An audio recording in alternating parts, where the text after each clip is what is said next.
فقد قال الله تعالى في كلامه المجيد والفرقان الحميد بسم الله الرحمن الرحيم لقد كان لكم في رسول الله أسوة حسنة قال رسول الله صلى الله عليه وسلم من تمسك بسنتي عند فساد أمتي فله أجر 100 شهيد أو كما قال عليه الصلاة والسلام। সম্মানীয় আপনাদের মসজিদের নবনির্বাচিত যোগ্য ইমাম সাহেব, সম্মানীয় উলামা হযরত, সম্মুখে উপবিষ্ট ভদ্র মহোদয়গণ, পর্দার আড়ালে অবস্থিতা আম্মা এবং বোনেরা,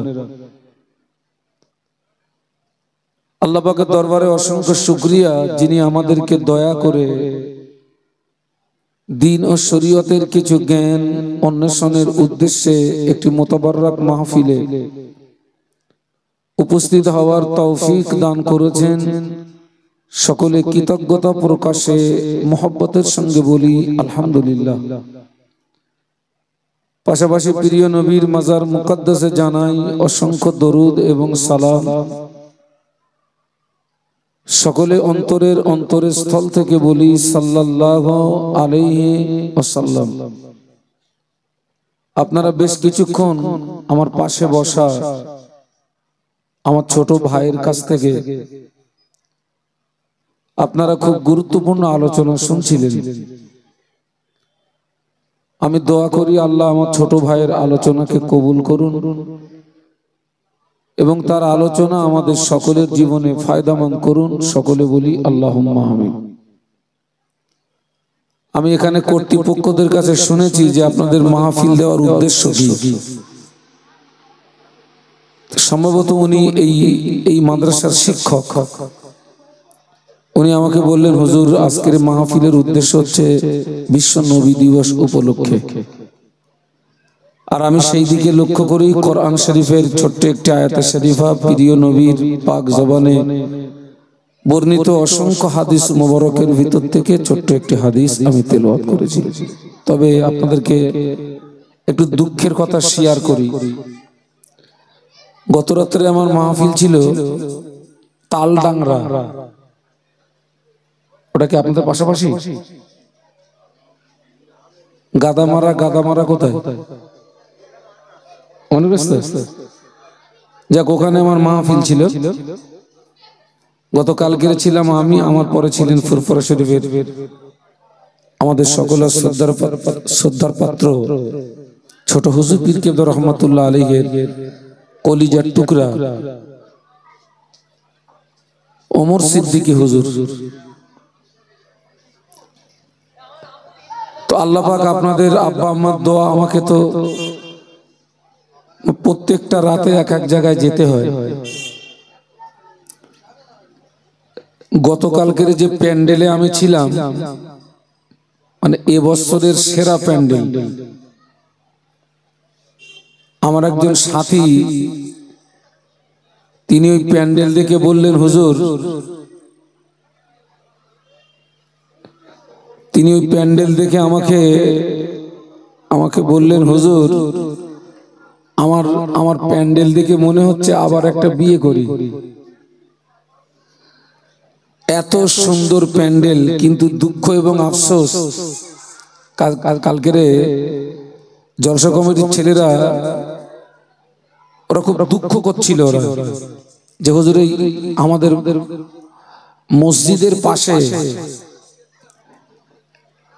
মসজিদের পাশে গ্রামের ইয়ং ছেলেরা, ওরা ডিজে বলে না, ডিজে ওসব গান টান বাজিয়ে রান্না বান্না করে খাওয়া দাওয়া করছে। সেখানে প্রচুর লোক,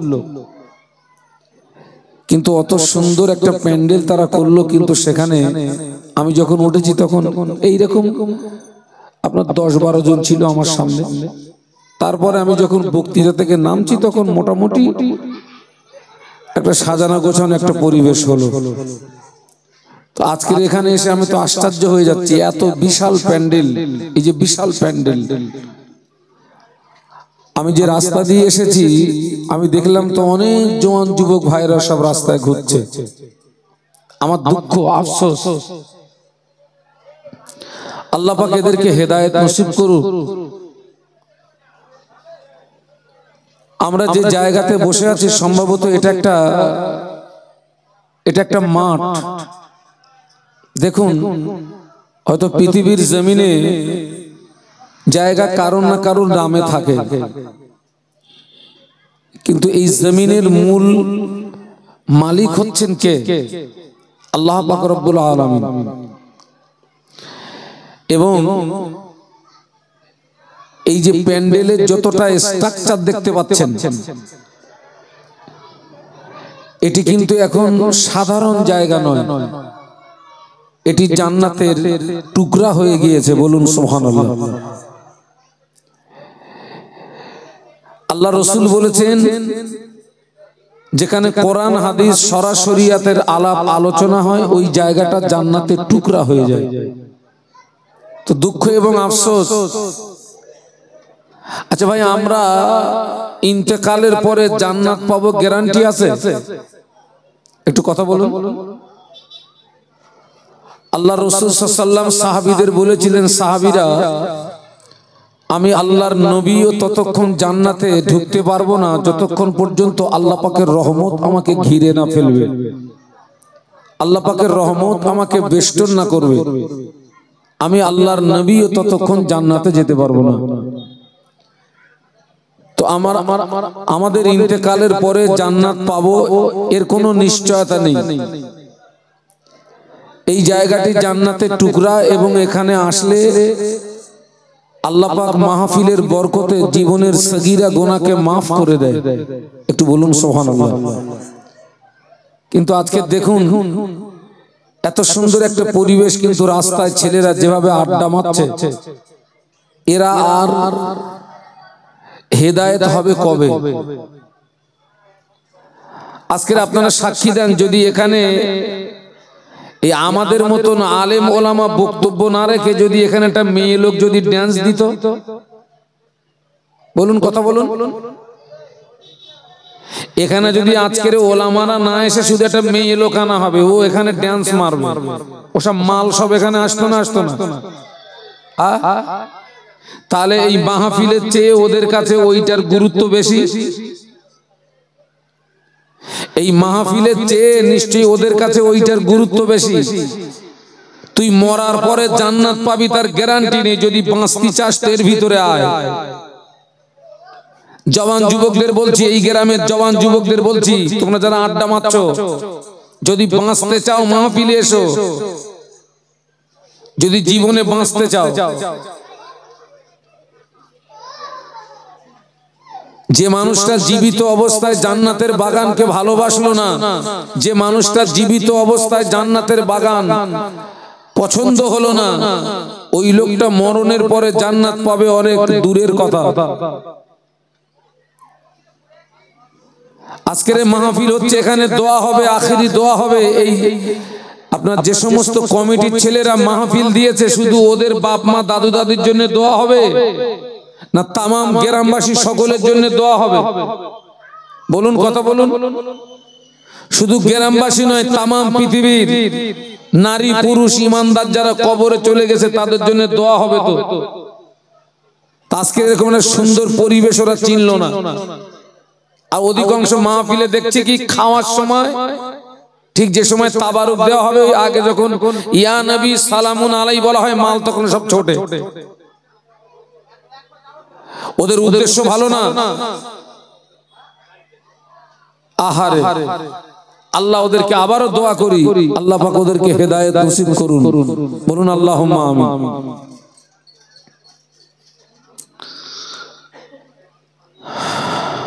বিশ্ব নবী দিবস উপলক্ষে মাহফিল।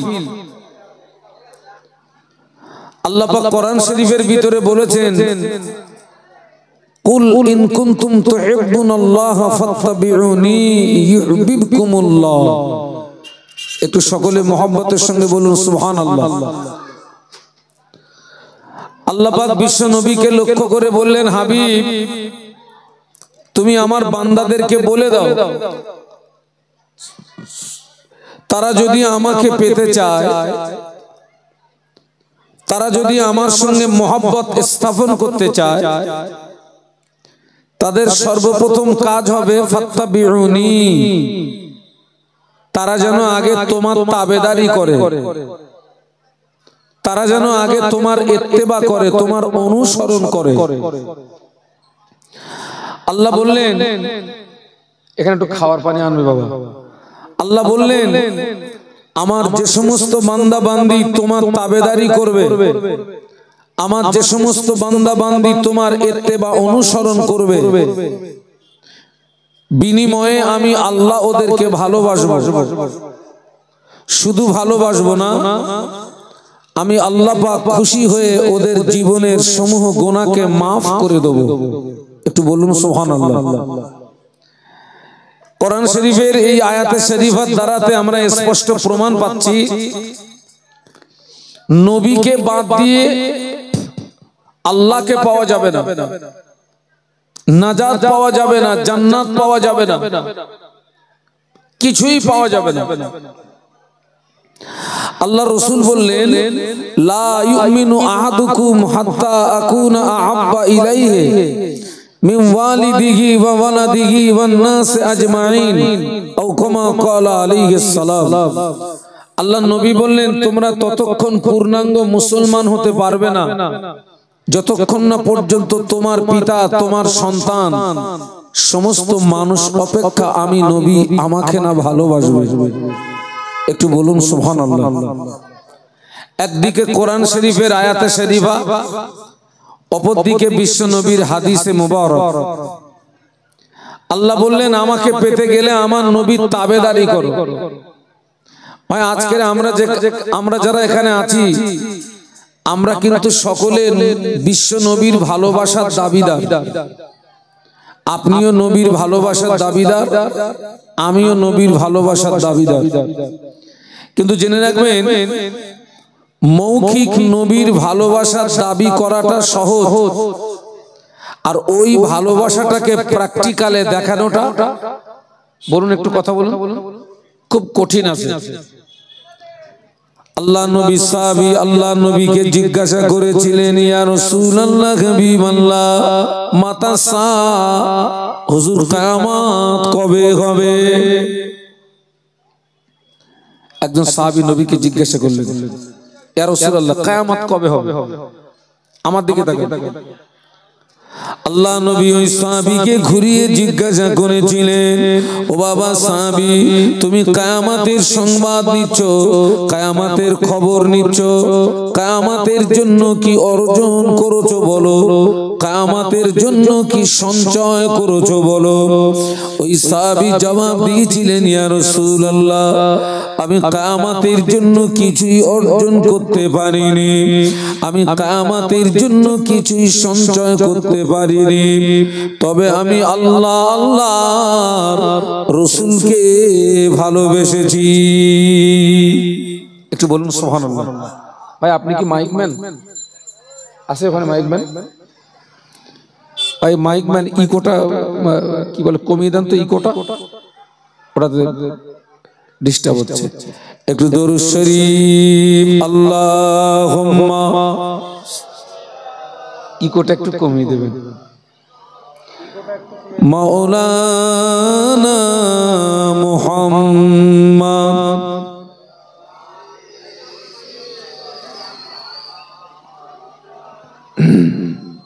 সকলে একটু বলুন আল্লাহু আকবার, আর একটু মহব্বতের সঙ্গে বলুন। সাহাবী নবীকে কি বললেন? হুজুর কিয়ামত কবে হবে? আর আল্লাহ নবী ঘুরিয়ে কি বললেন? তুমি কিয়ামতের সংবাদ দিচ্ছ, কিয়ামতের জন্য কি অর্জন করেছো? সাহাবী বললেন, ইয়া রাসূলুল্লাহ আমি কিয়ামতের জন্য কিছুই অর্জন করতে পারিনি, তবে আমি আল্লাহর রাসূলকে। আল্লাহ নবী বলেছিলেন, বাবা সাহাবী তোমার দাবি যদি সত্য হয় আমি আল্লাহ নবী বলছি কিয়ামতের ময়দানে ওই দাবি তোমাকে নাজাত করিয়ে দেবে। বলুন সুবহানাল্লাহ। তোমার দাবি যদি সত্য হয়, এই হাদিস পাক থেকে বোঝা যায় যে আমরাও যে নবীর ভালোবাসার দাবি করছি এই দাবির সত্যতা প্রমাণ করাতে হবে, তারপরে জান্নাত। আমার কথা বুঝতে পারছেন? আচ্ছা ভাই, আল্লাহ বললেন আমাকে পেতে গেলে নবীর তাবেদারি করো। তাবেদারি কাকে বলে? ইত্তেবা কাকে বলে? অনুসরণ কাকে বলে? তাবেদারি বলা হয় এই যে আপনাদের মসজিদের ইমাম যিনি, উনি যেভাবে পথ চলেন আমি ওইভাবে পথ চলি, উনি যেভাবে কথা বলেন আমি ওইভাবে কথা বলি, উনি যেভাবে আহার করেন আমি ওইভাবে আহার করি, উনি যেভাবে ঘুমান আমি ওইভাবে ঘুমাই। এর নাম হচ্ছে অনুসরণ। এর নাম না অনুসরণ। কিন্তু ইমাম যায় ডাইনে আমি যাই বাঁয়ে, এটা কি অনুসরণ না বিরোধিতা? তা আল্লাহ বললেন আমাকে পেতে গেলে নবীর তাবেদারি করো। সত্যি কি আমাদের দ্বারা নবীর তাবেদারি হচ্ছে? একটু কথা বলুন। বাবা তোর বাবার কথা বলুন। আমাদের দ্বারা সব মানুষের দ্বারা নবীর তাবেদারি হচ্ছে না। আল্লাহ কোরআন শরীফের ভিতরে বললেন লাকাদ কানা লাকুম ফি রাসূলিল্লাহি উসওয়াতুন হাসানাহ। বলুন সুবহানাল্লাহ। আল্লাহ বললেন আমি আমার হাবিব নবী মুহাম্মদ সাল্লাল্লাহু আলাইহি ওয়াসাল্লামকে তোমাদের কাছে উত্তম আদর্শের নমুনা করে পাঠিয়েছি। বলুন সুবহানাল্লাহ। আল্লাহ পাক বিশ্ব নবীকে আমাদের কাছে উত্তম আদর্শের নমুনা করে পাঠিয়েছেন। এক কথায় আমার প্রত্যেকটা কাজ যেন নবীর মতো হয়। আমার প্রত্যেকটা কাজ যেন কার মতো হয়? নবীর মতো। আল্লাহু আকবার। আল্লাহ রাসূল বললেন মান তামাসসাকা বিসুন্নতি ইনদা ফাসাদি উম্মতি ফালাহু আজরু মিয়াতি শাহীদ। আল্লাহ নবী বললেন আখিরি জামানা আমি রাসূলুল্লাহ আমার যে সমস্ত সুন্নাতগুলো হারিয়ে যাবে, আখিরি জামানায় আমি রাসূলুল্লাহ আমার যে সমস্ত সুন্নাতগুলো বিলুপ্ত হয়ে যাবে, আমার কোন উম্মতি ওইরকম একটা সুন্নাতের উপরে যদি আমল করতে পারে, আমি আল্লাহ নবী বলছি আল্লাহ পাক ওই বান্দা বান্দি নামায় আমলে আমার আল্লাহ 100 শহীদের সওয়াব দিয়ে দেবে। এই জমানায় নবীর একটা হারিয়ে যাওয়া সুন্নাতের উপরে যদি আমরা আমল করতে পারি, একটা হারিয়ে যাওয়া সুন্নাত, একবার দরুদ শরীফ আল্লাহুম্মা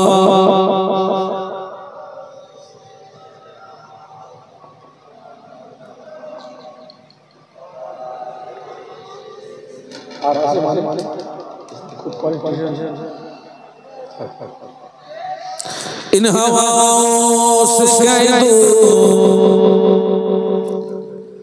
नाइदर मुझको खुशबू की कोई जरूरत नहीं,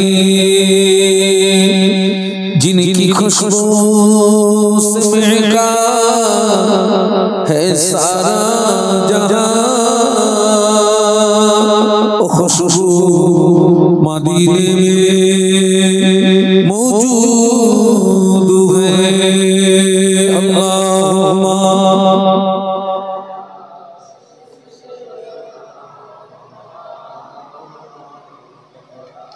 अल्हम्दुलिल्लाह।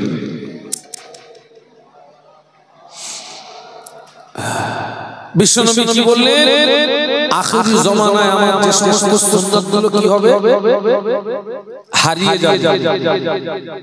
আখির জামানায় আমি আল্লাহর নবী আমার যে সমস্ত সুন্নাতগুলো বিলুপ্ত হয়ে যাবে, ওই রকম একটা হারিয়ে যাওয়া সুন্নাতের উপরে কেউ যদি আমল করতে পারে, তথা ওই রকম একটা হারিয়ে যাওয়া সুন্নাতকে যদি কেউ জিন্দা করতে পারে, তথা আমলে আনতে পারে, আল্লাহ পাক খুশি হয়ে তার নামে আমলে 100 শহীদের সওয়াব দিয়ে দেবে। একটু বলুন সুবহানাল্লাহ। আচ্ছা বাবা মুরব্বিরা, আপনারা তো সারা জীবন শুনছেন, বলুন তো আল্লাহর নবীর একটা হারিয়ে যাওয়া সুন্নাতের কথা একটু বলুন তো, যে নবীর এই সুন্নাতটা সমাজ থেকে হারিয়ে যাচ্ছে, এই সুন্নাতটা সমাজ থেকে বিলুপ্ত হয়ে যাচ্ছে, মনে নেই। মিসওয়াক করা কি? বলুন সুন্নাত। এই খাওয়ার সময় পেয়ালার নিচে দস্তরখান ব্যবহার করা কি?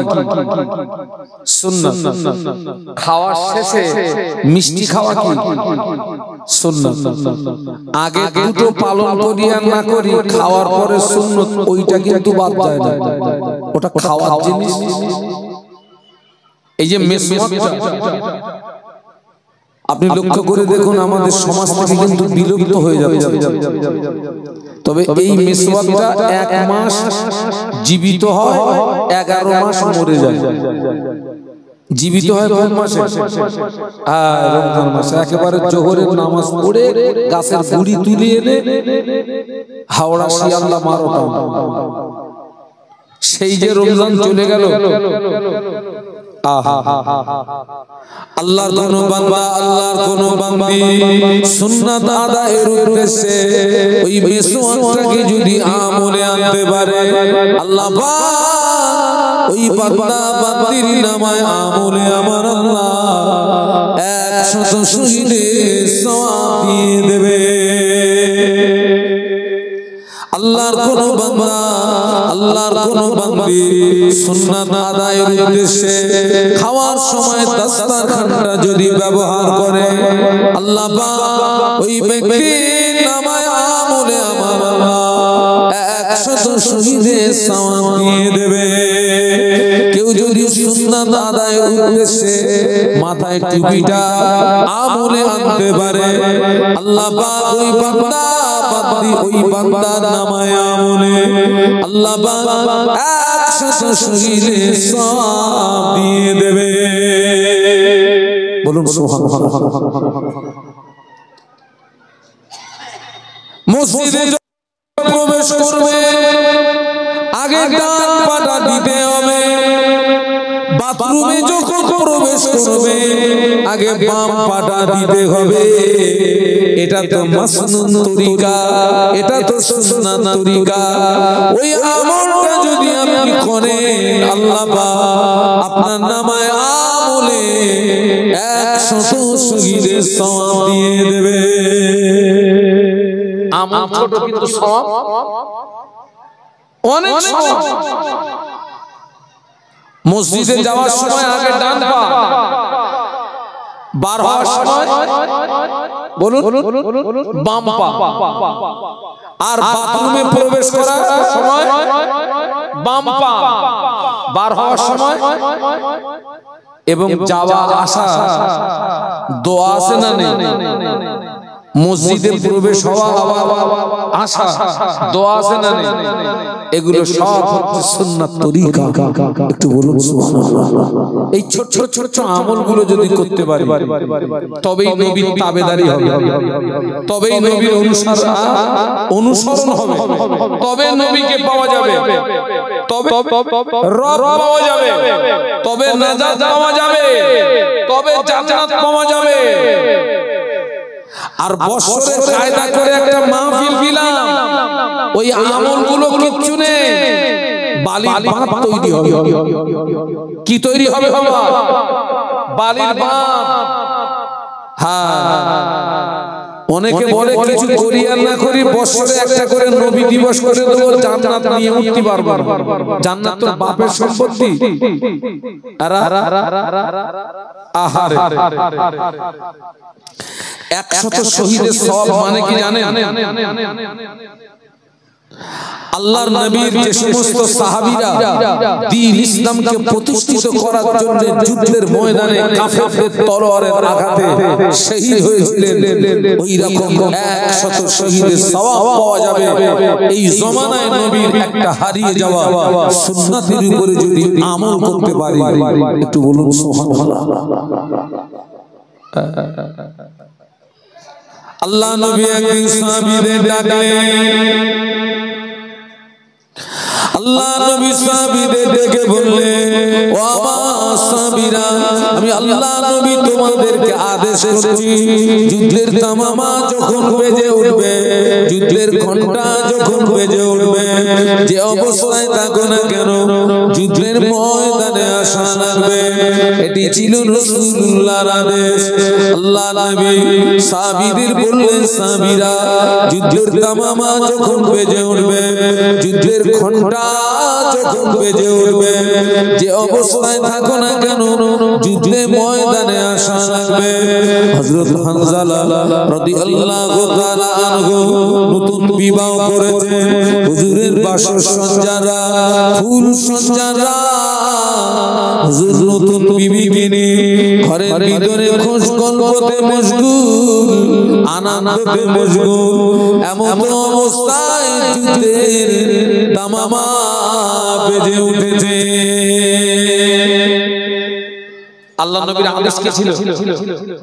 যে অবস্থায় থাকো যুদ্ধের ঘন্টা বেজে উঠলে একটু কথা বলুন, কোথায় আসতে হবে? যুদ্ধের ময়দান। হানজালা হুজুর এখন কোথায়? বাসর ঘরে।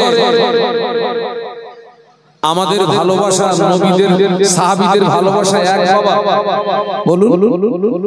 অথচ আল্লাহ নবী বলেছেন, ও আমার সাহাবীরা, তোমরা যারা আমাকে দেখে ঈমান এনেছো, তোমাদের জন্য সুসংবাদ একবার, আমি রাসূলুল্লাহ, আমাকে যারা না দেখে ঈমান আনবে, আমি আল্লাহ নবী বলছি, ওদের জন্য সুসংবাদ হলো 7 বার।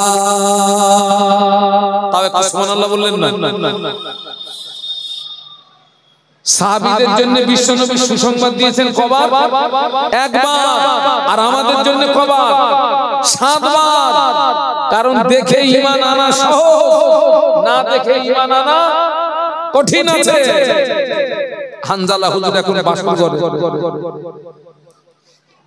যুদ্ধের তামামা বেজে উঠেছে। হুজুর বিবিকে ডাকলেন, ও প্রাণের বিবি, আমাকে বিদায় দাও, যুদ্ধের তামামা বেজে উঠেছে, আমি যুদ্ধের ময়দানে চলে যাব।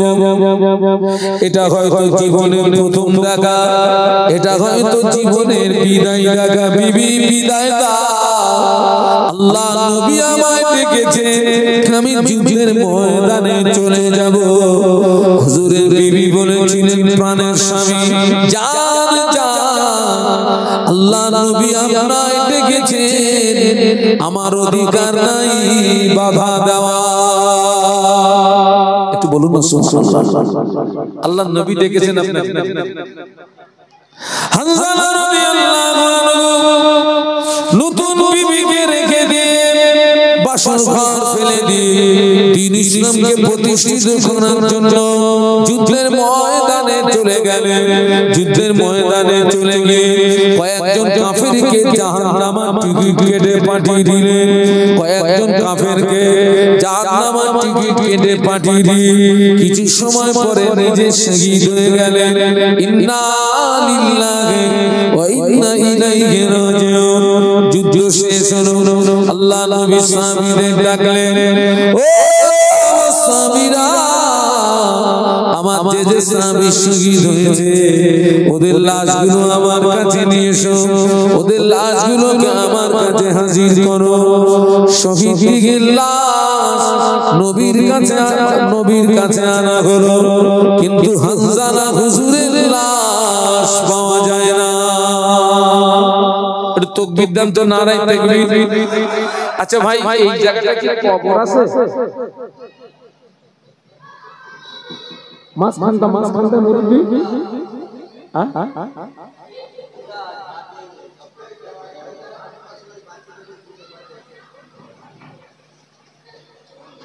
এই বাবা আমার এই অন্যদের ঝাঁট দাও দেন এই আপনার মুরব্বি ঝাঁট দাও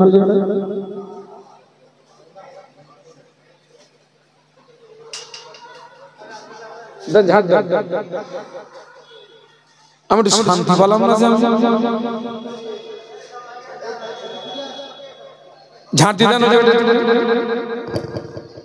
দেন দেন দেন দেন দেন দেন ওই বাবা ছেলেরা এই বাবা এখানে আসুন আসুন আসুন আসুন এই মাঝখানটা এই জায়গায় ওখানে এই জায়গায় এই ছেলেরা ওঠো ওঠো ওঠো ওঠো ওঠো ওঠো ওঠো আয় বাবা আর সবাই জোরে তাকবীর দেন নারায়ে তাকবীর আরো জোরে বলেন নারায়ে তাকবীর আওলাদে মুজাদ্দিদুস জামান আওলাদে মুজাদ্দিদুস জামান আশিকে রাসূল ছোট হুজুর পীর কেবলা রাহমাতুল্লাহ আলাইহি কলিজার টুকরা ভাইজান হুজুর কেবলা বলুন জিন্দাবাদ জোরে বলুন জিন্দাবাদ নারায়ে তাকবীর একটু কলেমা জিকির লা ইলাহা ইল্লাল্লাহ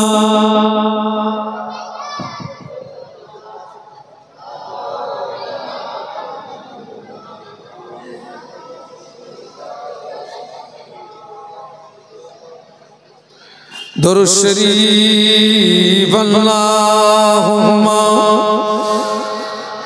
সাল্লি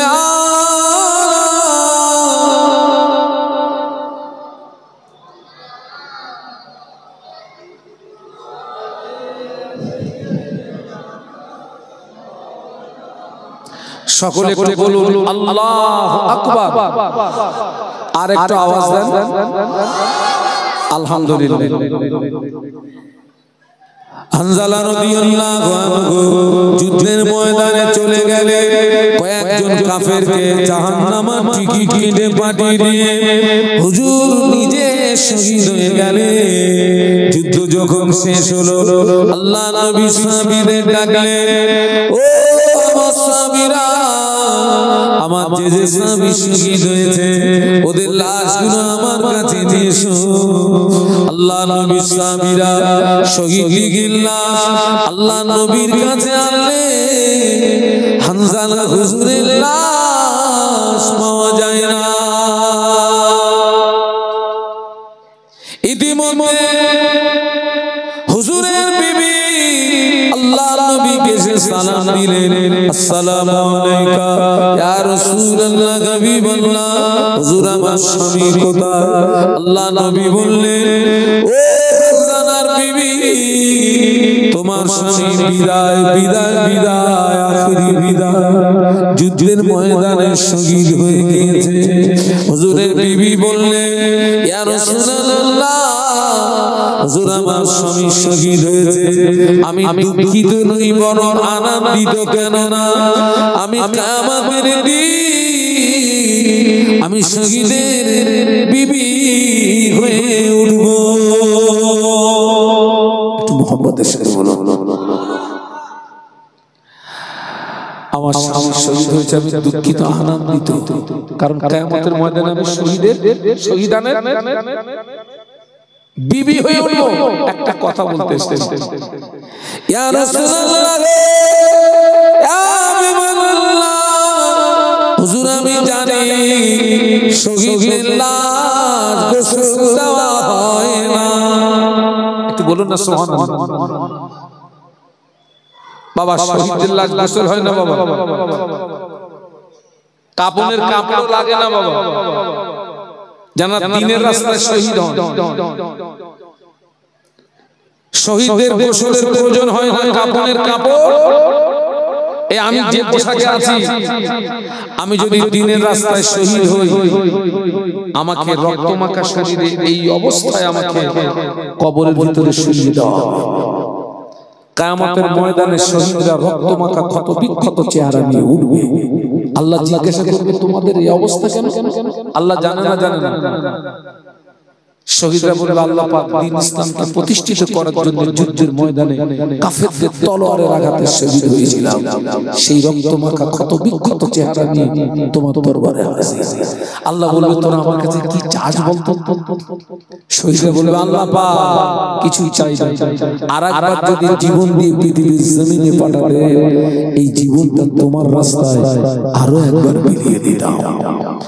আল্লাহ বলবে আর নয়, আমি খুশি হয়ে গেছি, যা আমার 8টা জান্নাতের দরজা খোলা, যেটা দিয়ে খুশি ওইটা দিয়ে আমার রহমতের দয়ার জান্নাতে চলে যা। জোরে বলো। হুজুরের বিবি বলেছিলেন ইয়া রাসূলুল্লাহ, হাবিবাল্লাহ, হুজুর আমি জানি শহীদের লাশ গোসল হয় না, হুজুর আমার স্বামীকে যেন বিনা গোসলে দাফন দেবেন না, হুজুর আমার স্বামীর উপরে গোসলটা ফরজ আছে।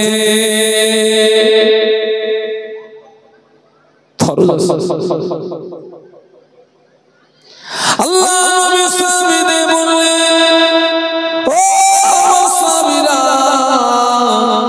যুদ্ধের ময়দান তালাশ করো, হানজালার লাশটাকে নিয়ে এসো। সাহাবীরা যুদ্ধের ময়দান তালাশ করে হুজুরের লাশ পাওয়া যায় না। ইতিমধ্যে ফেরেশতা জিবরাইল আলাইহিস সালাম আল্লাহ নবীকে সালাম দিয়ে বলেছিলেন ইয়া রাসূলুল্লাহ, হাবিবাল্লাহ, হুজুর হানজালার লাশ এখনই পাওয়া যাবে না। আল্লাহ পাক হানজালার শাহাদাতে এত খুশি হয়ে গিয়েছে, আল্লাহ পাক হানজালার শাহাদাতে এত খুশি হয়ে গিয়েছে, আল্লাহ পাক হানজালার লাশটাকে ফেরেশতা মারফত জমিন থেকে উঠিয়ে নিয়ে আসমানে নিয়ে গিয়ে হাওয়াজে কাউসারের পানি দিয়ে গোসল দিচ্ছে। আল্লাহ ফেরেশতা কোথায়? আসমানে নিয়ে গিয়ে হাওয়াজে কাউসারের পানি দিয়ে গোসল দিচ্ছে। বলুন সুবহানাল্লাহ। এই জায়গাটার নাম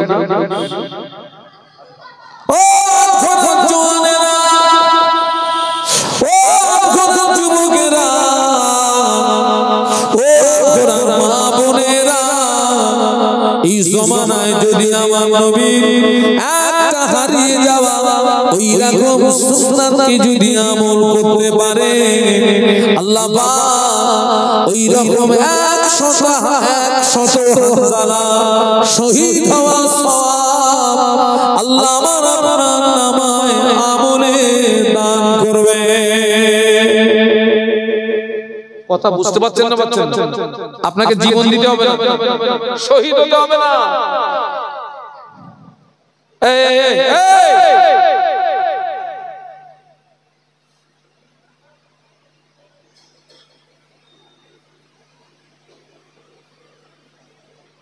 পুরো পরিবেশটাকে নষ্ট করছে। এই তোরা মাহফিল আসতে পারছিস না, ছাপটাও ধরে বদমাইশ বলে কোথাকার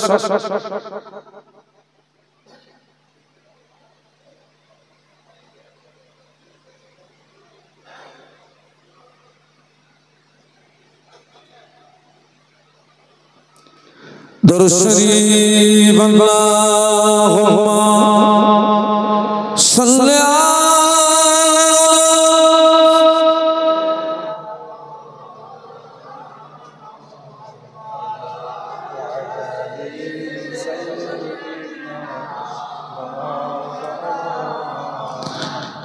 गुलामे मोहम्मद हूँ मैं, क्या डर है मुझको, गुलामे में उनकी गुज़रा करूँगा, अजल से पड़ा हूँ मैं कदमों में उनकी, जुदाई न हरगिज़ गवारा करूँगा। अल्लाहुम्मा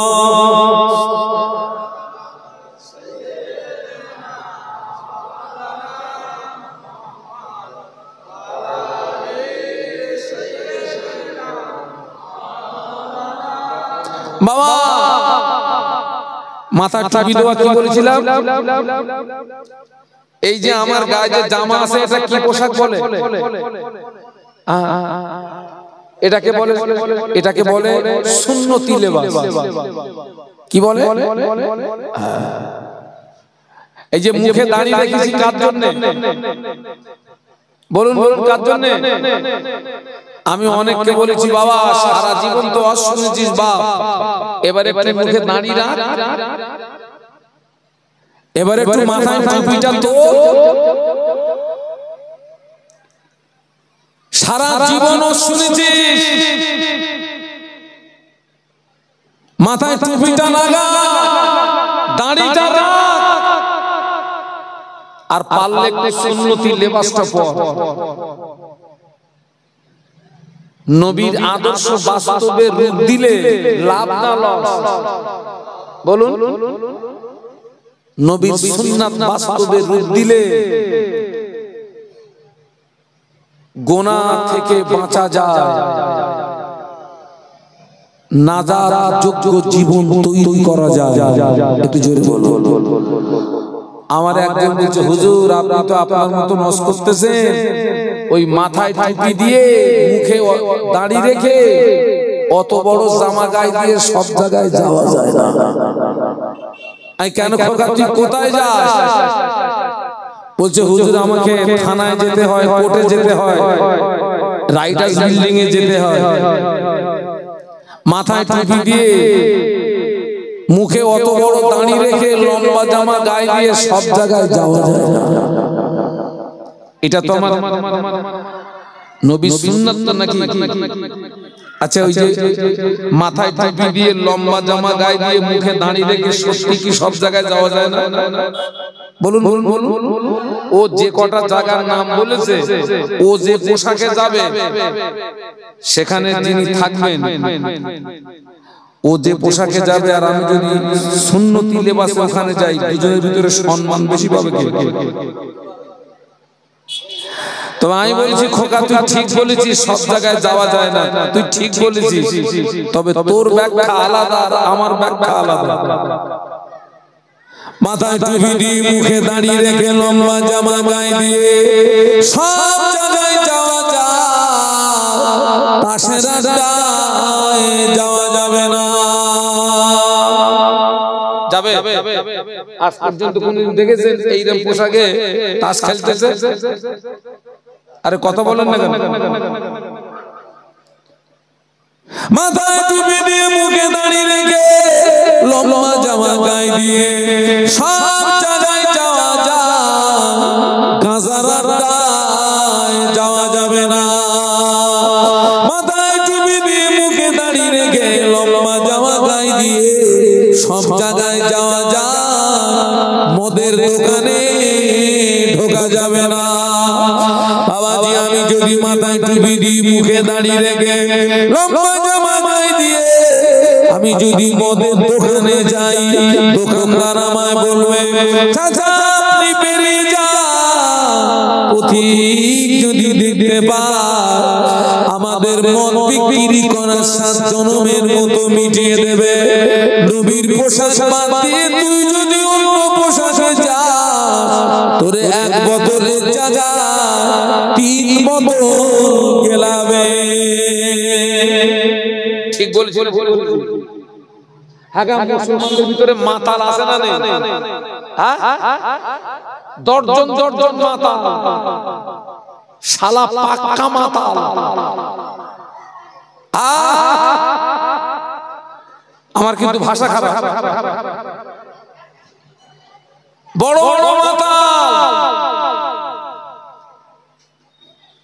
মাথায় টুপি দিয়ে মুখে দাঁড়িয়ে রেখে লম্বা জামা গায়ে দিয়ে থানায় যাওয়া যাবে, অফিসে যাওয়া যাবে, কোর্টে যাওয়া যাবে, রাইটার্স বিল্ডিং এ যাওয়া যাবে, বেশ্যাখানায় যাওয়া যাবে না। আমি যদি মাথায় টুপি দিয়ে মুখে দাঁড়িয়ে রেখে লম্বা জামা গায়ে দিয়ে আমি যদি বেশ্যাখানায় ঢুকে যাই, বেশ্যারা আমায় বলবে চাচা এখানে এসেছেন কেন, বেরিয়ে যান। পথিক যদি দেখতে পায় বেশ্যাবৃত্তি করা 7 জনমের মতো মিটিয়ে দেবে। নবীর পোশাক বাদ দিয়ে তুই যদি অন্য পোশাকে যাস, ওরা নিয়ে তোরে টানাটানি করবে। তুই আমার কাছে আয়, রেট কম আছে।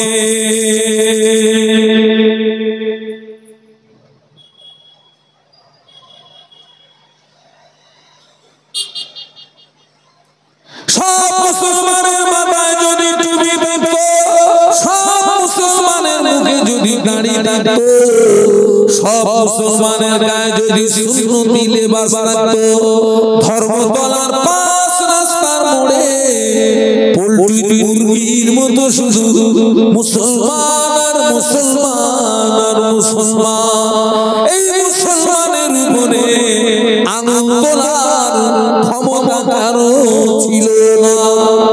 ঠিক বলছি না ভুল বলেছি? ও ধর্মতলার 5 রাস্তার মোড়ে সব মুসলমান, ও তো চেনা যায় না। আমরা পরিচয় হারিয়েছি।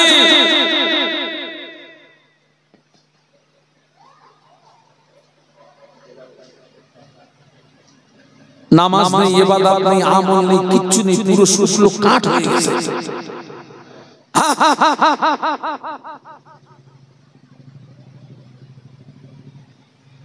এত মাহফিল হচ্ছে বাবা, আমি 26-27 বছর ওয়াজ করছি খোকা।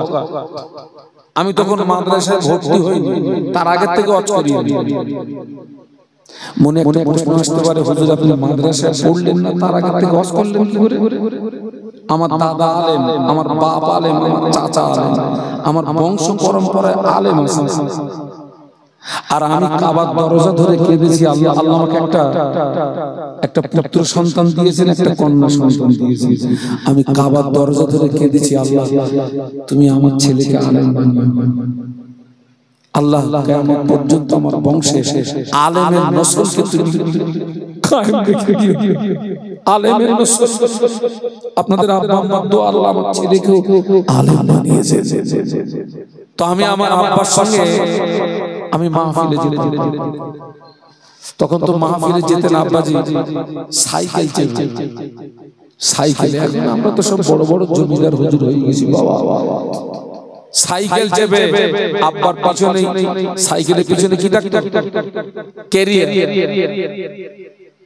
হ্যাঁ, ওই যেতাম, আব্বা যখন ওয়াজ করতেন আর আমি ওই ওয়াজ বসে বসে খুব মন দিয়ে শুনতাম, আর ওইটাকে আমি ক্যাসেট করতাম।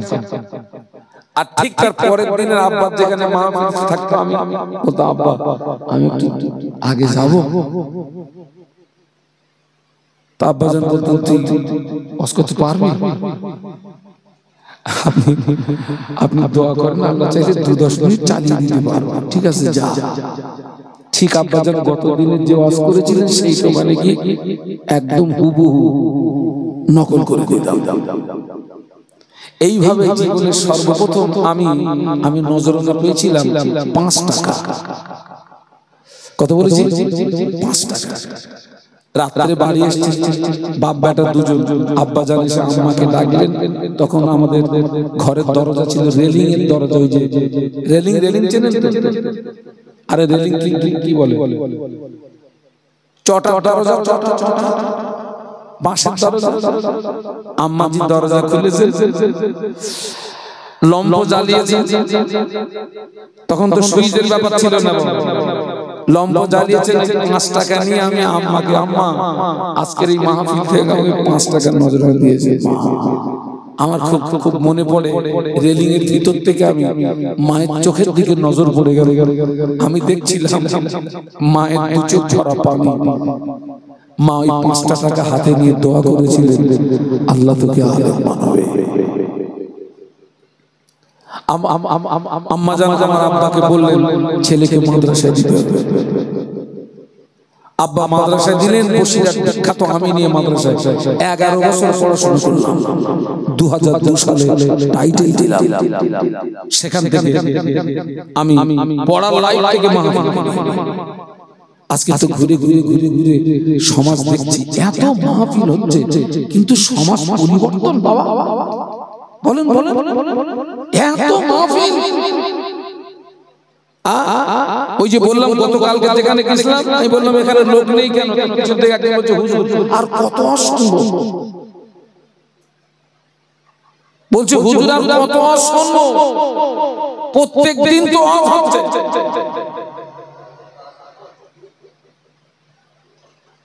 সারা জীবন শুনেছে, আজ অনেক মুসলমান আছে সারা জীবন শোনার পরেও দাঁড়িয়ে দাঁড়িয়ে পেশাব করে, পেশাব করে পানি নেয় না।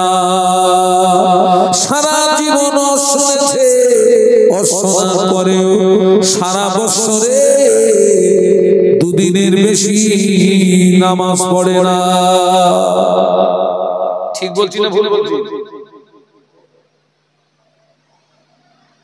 কোন নামাজ?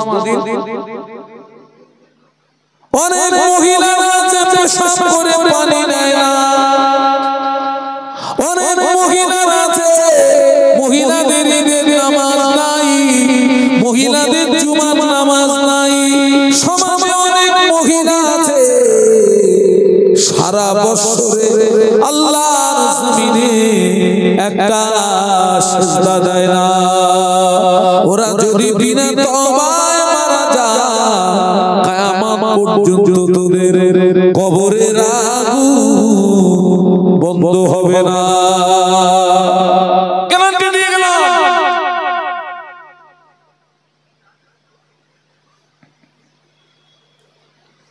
প্রত্যেকটা নবী ছিলেন বেগুনাহ মাসুম। একটু সুবহানাল্লাহ বলবেন। আপনাদের রাগটা হচ্ছে না? সব নবীরা কি বেগুনাহ মাসুম? আমাদের নবীও কি বেগুনাহ? আমাদের নবীর আগে পরে কোনো গুনাহ ছিল না। একটু সুবহানাল্লাহ বলুন। আপনারা শুনেছেন না আলেমদের জবান থেকে আল্লাহর নবী এত নামাজ পড়তেন, কদম মোবারক দুটো ফুলে ফেটে কি গড়াতো? রসানি গড়াতো। আচ্ছা কোন নামাজে পা ফুলে ফেটে রস বেরোলো? নফল নামাজ। নফল নামাজ কি দরকার ছিল অত নামাজ পড়ার নবী?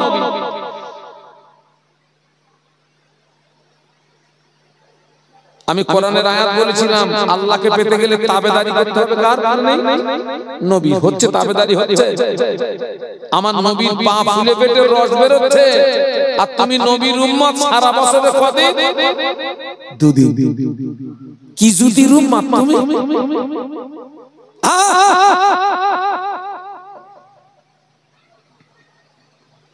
আল্লাহ নবী সাহাবীকে সাহাবীরা নবীকে জিজ্ঞাসা করেছিলেন, ইয়া রাসূলুল্লাহ, হাবিবাল্লাহ, আল্লাহ তো আপনাকে বেগুনাহ মাসুম করে পাঠিয়েছেন, হুজুর আপনি এত নামাজ কেন পড়েন? আপনার কদম মোবারক দুটি ফুলে ফেটে রসানি গড়িয়ে যায়, হুজুর আপনি এত নামাজ কেন পড়েন? আল্লাহ নবী জবাব দিয়েছিলেন, ও মুসলিমরা, যে আল্লাহ আমাকে নবী বানালে, যে আল্লাহ আমাকে রাসূল বানালে, যে আল্লাহ আমাকে এত ইজ্জতের হকদার করলেন, আমি কি আল্লাহ পাকের ইবাদতের ভিতর দিয়ে কিয়ামতের ময়দানে কি তার শুকরগুজার বান্দাদের দলভুক্ত হয়ে কি উঠব না? ও মুসলিমরা, তোমরাও সকলে আল্লাহ পাকের ইবাদতে মশগুল হয়ে যাও। একটু বলুন না সুবহানাল্লাহ। হ্যাঁ, সুস্থ থাকতে ইবাদত করো, টাকা থাকতে না দান করো। সুস্থ থাকতে কি করো? আমি সেই জন্য বলি পারলে মাঝে মাঝে হসপিটালে যাবে। আমি কিন্তু মাঝে মাঝে হসপিটালে যাই, মাঝে মাঝে হসপিটালে যাবে, মেডিসিন ওয়ার্ডে যাবে, মেয়েদের ওয়ার্ডে যাবেন না পুরুষদের ওয়ার্ডে যাবে। এক এক ব্যক্তি এক এক রোগে আক্রান্ত, আর এক এক রোগের কষ্ট এক এক রকম। ঠিক বলছি না ভুল বলছি? ওরা এখন ওই হসপিটালের বেডে শুয়ে পড়ে চোখের দুই কিনারা দিয়ে পানি গড়াচ্ছে, হাহুতাশ করতেছে, আল্লাহ সুস্থ হলে কি করব? একদিন কোথায় ছিলেন? একদিন হুঁশ ফিরে নি, এখন চিত হয়ে পড়ে এখন তুমি ইবাদত করবা। এতদিন কোথায় ছিলি? তোকে তো সুস্থ রেখেছিলাম, তুই সুস্থ জীবনটা আমাদের দিয়েছিস।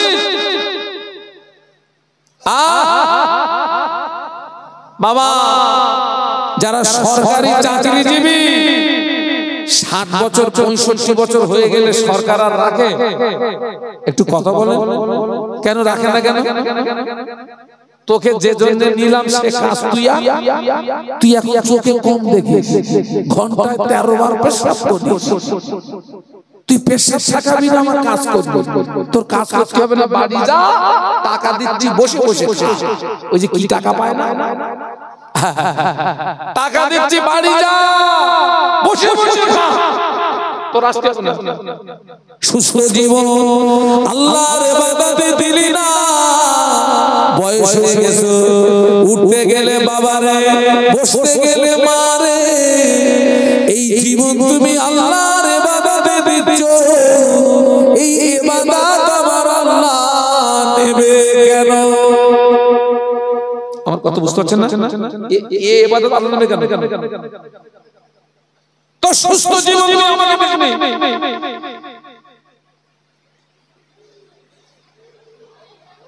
এই যে আজকের মাহফিল হচ্ছে, এই যে আপনারা বসে ওয়াজ শুনছেন, এটা হচ্ছে নফল ইবাদত। কি ইবাদত? নফল। আর ওই এশার নামাজ মসজিদের জামাতে হয়েছে তো, ওটা কি ইবাদত? কজন লোক এশার নামাজ পড়েছে বলেন? কথা বলেন। 12-13 জন হবে।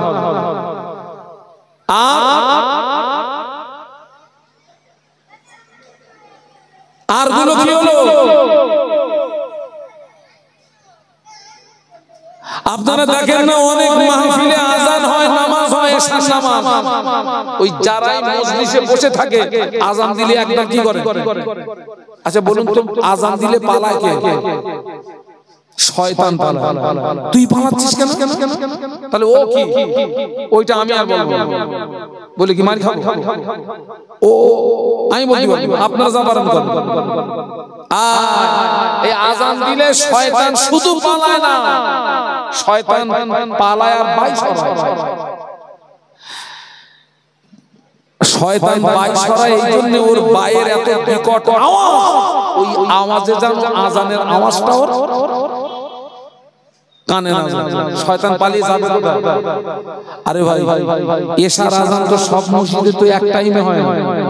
এখন আপনি মনে করুন আপনাদের এই মসজিদে এশার আজান হচ্ছে 7:30টায়, তো এখানে আজান দিতে নাই, ওই দক্ষিণ পাড়ায় শয়তান পালাবে। আবার ওখানে আজান হচ্ছে 7:40-এ, তখন এখানে আজান কি হয়ে গেছে? বন্ধ হয়ে গেছে। ওদিকে দিলি, এদিকে আসবে শয়তান। কিন্তু মাগরিবের ওয়াক্তে কি হয়? সব তো একই সঙ্গে, শয়তান যাবে কোথায়? আরে কত বুঝতে পারছেন না? তখন তো শয়তান যাবার কোনো, ও তখন বাই সরায়। এত জোরে আওয়াজ হয় ওর বাইরে, ওই আজানের আওয়াজ তখন ওর কানে যায় না। মানে আজানের আওয়াজ শয়তান সহ্য করতে পারে না, পালায়।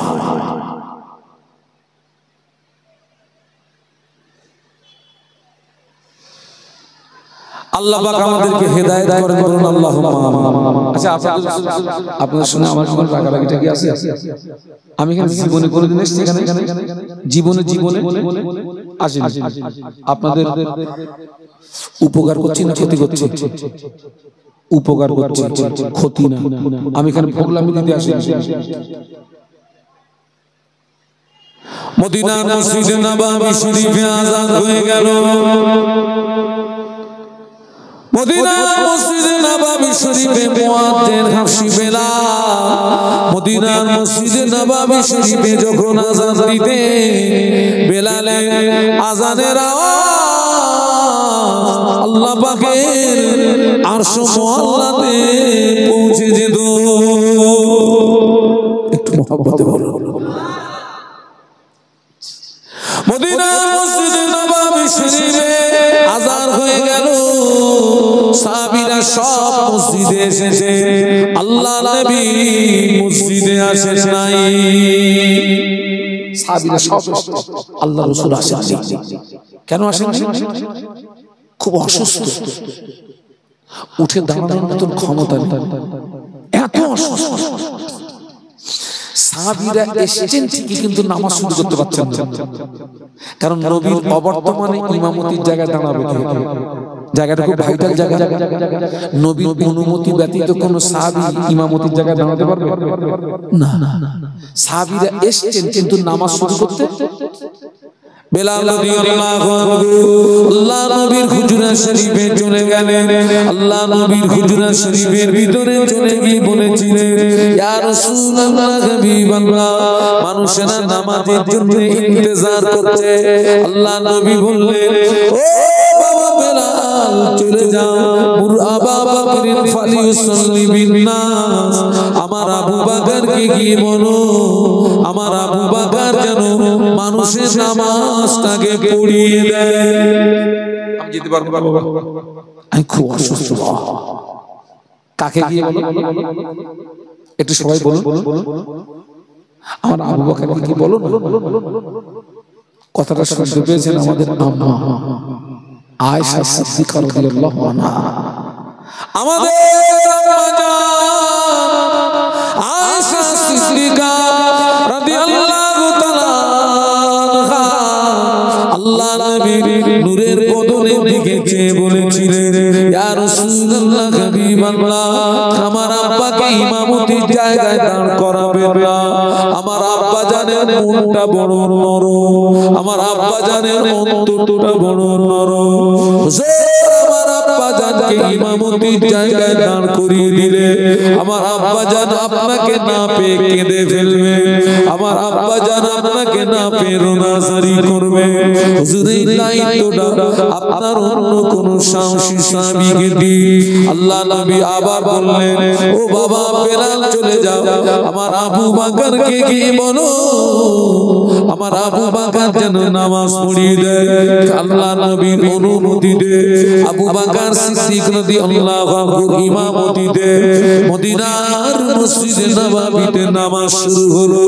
যখনই নামাজ শুরু হলো, আল্লাহ নবী ঘরের ভিতরে থাকতে পারছেন না, আল্লাহ নবী অস্থির হয়ে পড়েছে। আল্লাহু আকবার।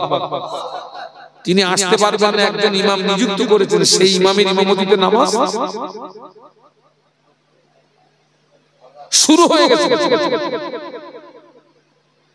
যখনই নামাজ শুরু হয়েছে, আল্লাহ নবী ঘরে থাকতে পারছেন না, ছটফট করছেন, অস্থির হয়ে গেছে।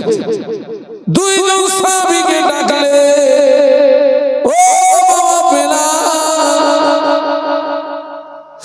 আল্লাহ নবী দুই সাহাবীকে ডাকলে, ও বাবা আব্বাস, ও বাবা আলী, আমার হুজরার ভিতরে আসো। দুইজন সাহাবী আল্লাহ নবীর হুজরা শরীফের ভিতরে গেলেন।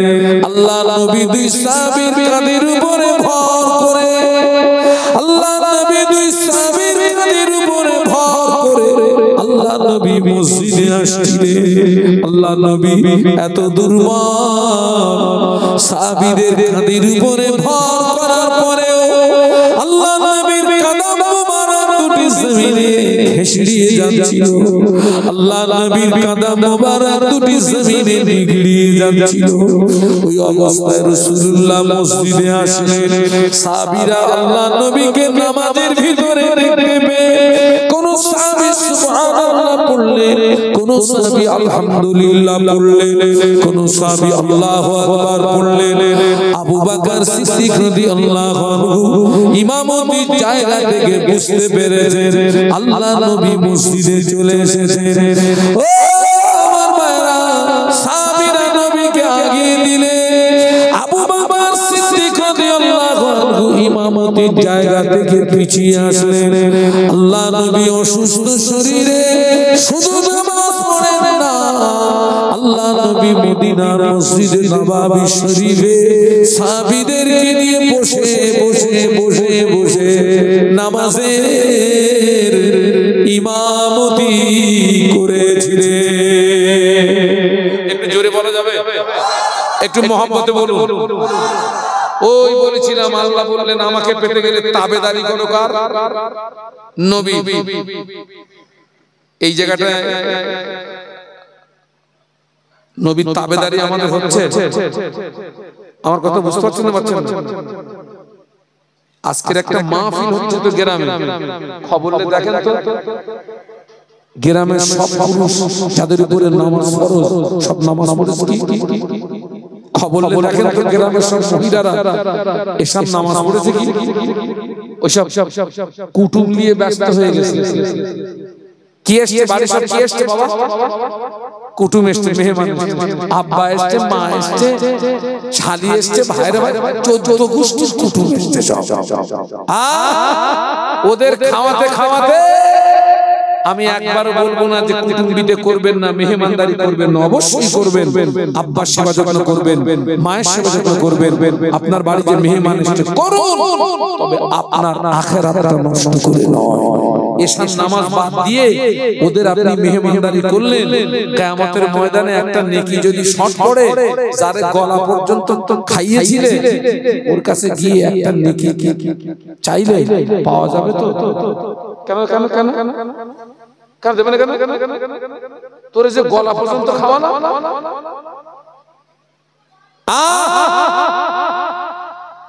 লাভ হচ্ছে না লস হচ্ছে? কি হচ্ছে বাবা? হারিয়ে গেছে 1 টাকা, 3 টাকা দিয়ে মোমবাতি কিনেছে। হারিয়ে গেছে কত? মোমবাতির দাম 3 টাকা দিয়ে মোমবাতি কিনে খুলতেছে 1 টাকা। তুই এ বেরেলে ঘুমুস কি করে? ভুল হয়ে যাচ্ছে না?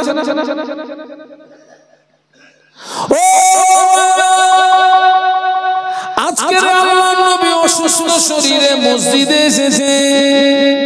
ওই অসুস্থতার পিরিয়ডে এমন দিন চলে গিয়েছে আল্লাহ নবী টোটালে মসজিদে আসতে পারেন না।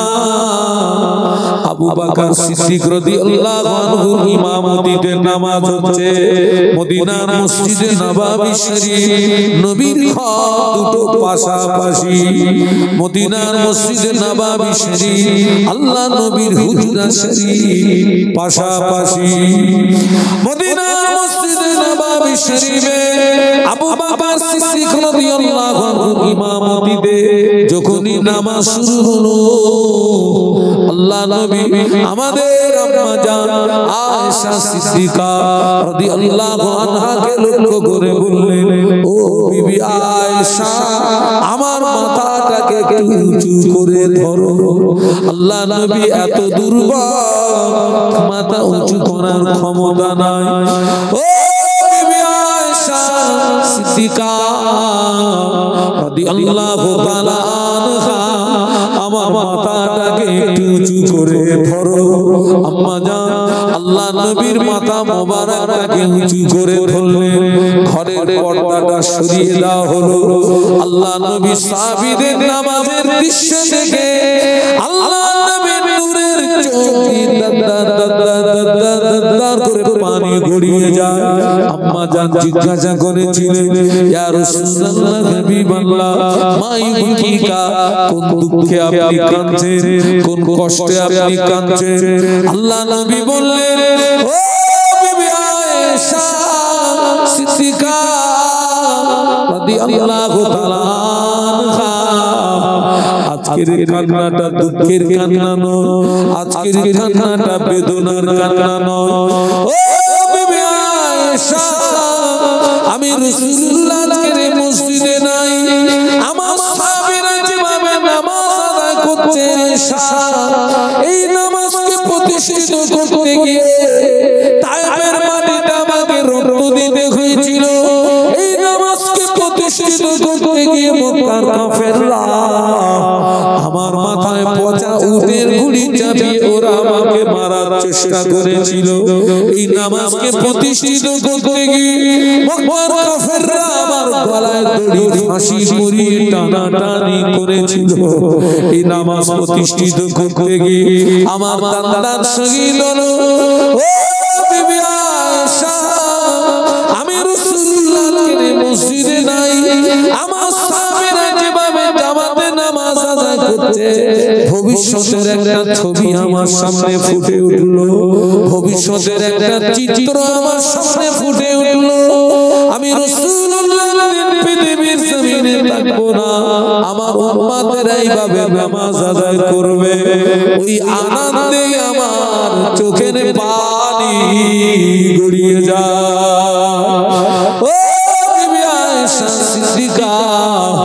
আজকের কান্নাটা আমার দুঃখের কান্না নয়, আজকের কান্নাটা আমার বেদনার কান্না নয়, আজকের কান্নাটা হলো আমার আনন্দেরই কান্না।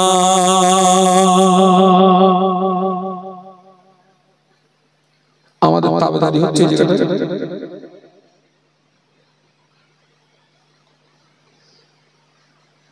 বাবা, আমি আপনাদের শত্রু না, আমি আপনাদের বন্ধু। এই আট ধরা নারী পুরুষ প্রত্যেককে বলে যাচ্ছে দুনিয়াটা হচ্ছে ক্ষণস্থায়ী, আখিরাত বলুন বলুন দুনিয়াটা হচ্ছে একটি ওয়েটিং রুম। কি রুম এটা? এখানে আমরা কিছুক্ষণের জন্য ইন্তজার করছি, কিছুক্ষণের জন্য। আপনারা দেখবেন আমাদের ঘরের আনাচে কানাচে দেখবেন এইরকম সাইজের ছেলেরা মেয়েরা খেলা করে। জানি না প্র্যাকটিক্যালে কোনোদিন দেখেছেন কিনা, ছোট ছোট ছেলেরা মেয়েরা খেলা করে, রাস্তার ধুলি বালু নিয়ে ভাত রান্না করে, গাছের লতা পাতা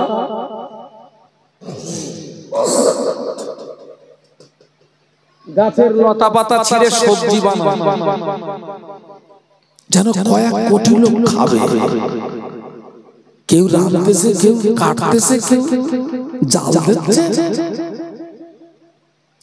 রান্না হয়ে গেছে, কলার পাতা বিছিয়ে 303 চালের ভাত এক মুঠো করে বেঁধে দিয়েছে, তার উপরে সেই লতা পাতা সবজি। খেতে যাবে, খাওয়া হবে, ওদের ভিতরে রাগারাগি হয়। একজন বলে আমি যাব না, তুই যা। আর একজন বলে না আমি যাব না, তুই যা। বলুন তো ওরা কোন খেলায় মশগুল হয়ে গেছে? দুনিয়ার খেলায় না আখিরাতের খেলায়? ওই যে ছোট বাচ্চাগুলো খেলায় মশগুল, দুনিয়ার খেলায় মশগুল হয়ে গেছে। কোন খেলা?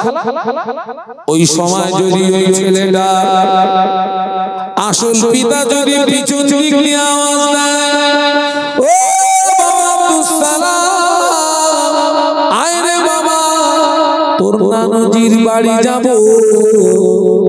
ওই সময় ওই ছেলেটা সাথীদের বলবে, ও সাথীরা থাকলো তোদের ভাতের হাঁড়ি, চললাম আমি নানার বাড়ি। ওর আসলটা যদি পিছন দিক দিয়ে নানার বাড়ি যাওয়ার কথা বলে, ও কি খেলবে না পালাবে?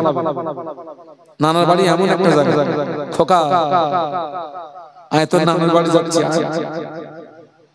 ওই মেয়েটার সুষমা পিছন দিক দিয়ে যদি একবার আওয়াজ দেয়, ও মা ফাতেমা আয় রে মা তোর নানুজির বাড়ি যাব। ওই সময় মেয়েটা সাথীদের বলে, ও সাথীরা থাকলো তোদের সবজির হাঁড়ি, চললাম আমি নানার বাড়ি।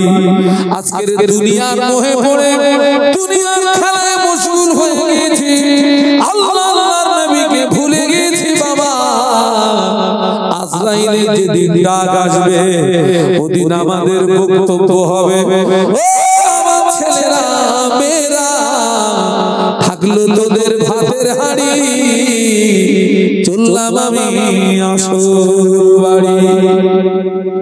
আসল বাড়ি কোনটা? আমি আজকের বাড়ি থেকে বেরিয়েছি সকাল 9:30।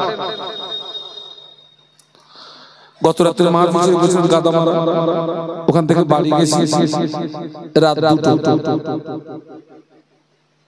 খাওয়া দাওয়া করতে 3টে বেজে গেছে। অ্যালার্ম দিয়ে শুয়ে পড়লাম, 5:30 অ্যালার্ম দিয়ে উঠলাম, ফজরের নামাজ পড়লাম। বাড়ি থেকে 9:30 বার হলাম আপনাদের পাশের একটা গ্রাম, না একেবারে পাশে নয়, ওটা হচ্ছে ব্যারাকপুর কাঁঠালিয়া। কাঁঠালিয়া চেনেন? বড় কাঁঠালিয়া, ওখানে আমার ফুফার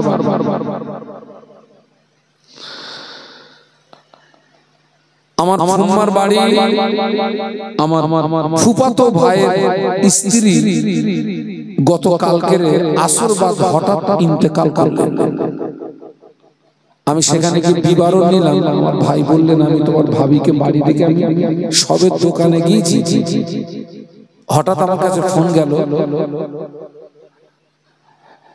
যে তোমার ভাবির শরীর খুব খারাপ। আমি এসেছি, এসে দেখি তখন জান আছে তবে কথা বলার ক্ষমতা নেই। আমি তার জানাজায় এসেছিলাম, ওখান থেকে আপনাদের এখানে আসছি। কি গ্যারান্টি আছে বলুন তো আমাদের? আছে কোনো গ্যারান্টি আছে? কি গ্যারান্টি আছে আমাদের? আজকে যুবক ছেলেদের নামাজের কথা বললে বলে হুজুর বাপ মে দেখলুম না। এখন তো আমাদের উঠতি বয়স কারো ওঠে না। আল্লাহ নির্দিষ্ট সময় দিয়ে আমাদেরকে পৃথিবীর জমিনে পাঠিয়েছেন। একটা দিন একটা রাত আমাদের থেকে অতিবাহিত হচ্ছে, মানে আমার নির্দিষ্ট সময় থেকে সময় কি হচ্ছে। ছেলেরা তোমরা কি দেখো না 70 বছরের বুড়ো 20 বছর টকটকে যুবক কবরে তার সন্তান কবরে কি দিচ্ছে? মাটি দিচ্ছে। তার মানে আব্বা জীবিত, সন্তান মৃত।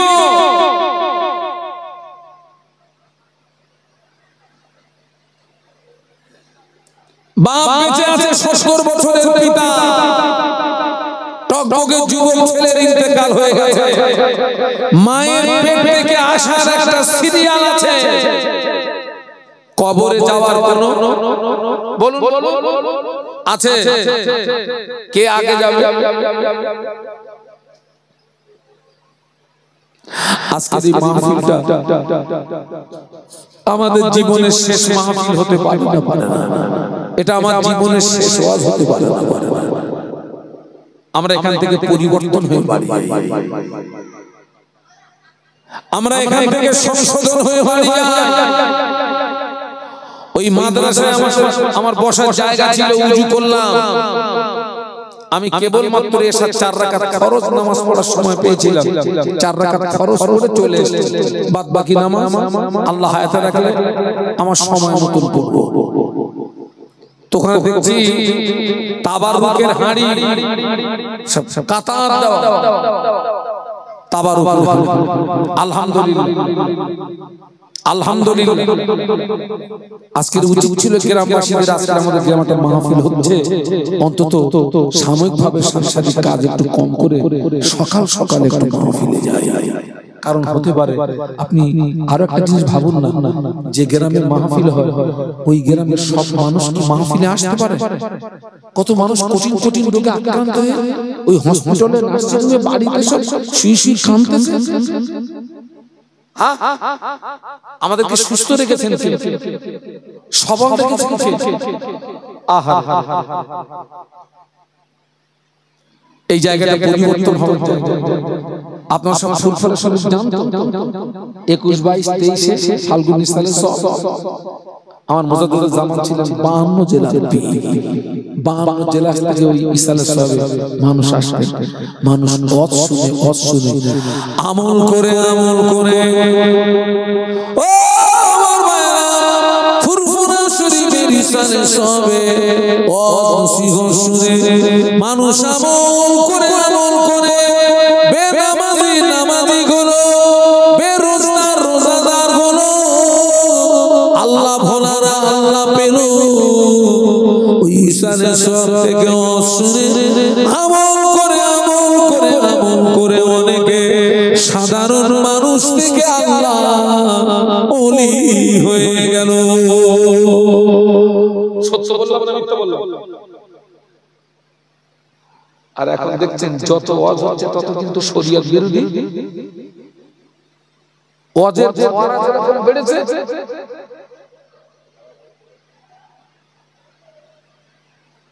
আল্লাহ আমাদেরকে হেদায়েত দান করুন। আল্লাহুম্মা। আমি জানি না আপনাদের এলাকার হাল হকিকত কি। আহা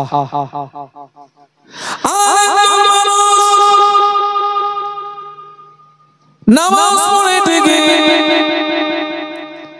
একদল আছে নামাজ পড়ে না, আর একদল আছে নামাজ পড়ে। তবে যারা নামাজ পড়ে ওদের ভিতরে আবার দুটো দল।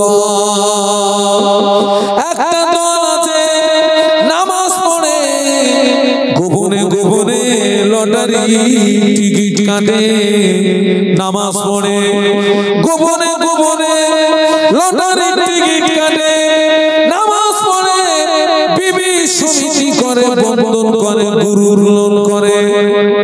আমার মায়েরা নামাজ পড়ে গোপনে গোপনে ছেলের বিয়েতে বোনে টাকা নেয়, নামাজ পড়ে গোপনে গোপনে সুদ খায়। ও আমার ভাইরা, ওই নামাজ কতটা আল্লাহ পাকের দরবারে পৌঁছাবে, বাড়ি গিয়ে একটু নিজের বিবেককে জিজ্ঞাসা করবে। এরকম ক্যাটাগরি আছে না?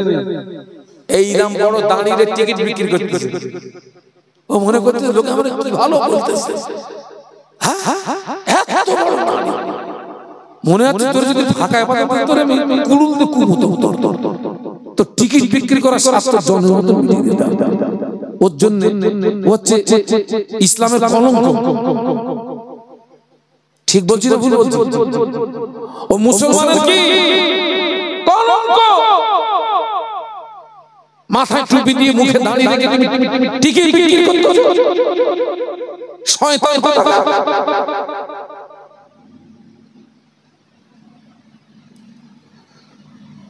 ওটা স্পষ্ট হারাম, ওটা স্পষ্ট কি সবাই মিলে বলে হারাম হারাম হারাম। শুধু করে নামাজ কবুল হয় না, টিকিট করে নামাজ কবুল হয় না, মদ করে নামাজ কবুল হয় না, শুধু করে নামাজ কবুল হয় না। ওরা যদি বিনা তওবায় মারা যায় কিয়ামত পর্যন্ত ওদের কবরের আগুন বন্ধ হবে না।